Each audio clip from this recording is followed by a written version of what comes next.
Hello guys, welcome back to my channel. If you're new to my channel, I do the DIYs and the home decor video, and I'm actually really happy to share this video with you guys how to put a drawer liner into your kitchen door or the bathroom doors and how important it is.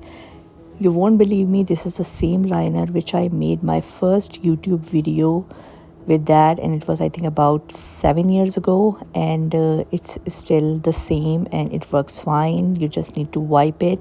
So I'm going to show you the quick easy way how you can do it. You just need a credit card or any card, so press it down, cut it the size. So you need an inchy tape and measure it. But if you got the roll from the Dollarama or the Dollar Tree, it's actually pretty fit in this one. But I got my roll from the Home Depot because I need to do the 17 drawer in my kitchen.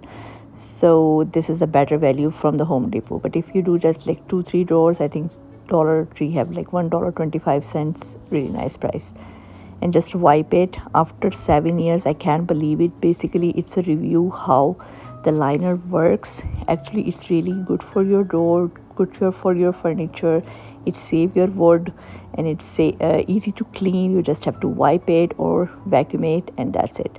So you just need that inchy tape and then the credit card, knife, and one cloth, and it just to press the bubbles out. So I'm putting the things back, and it looks pretty fine.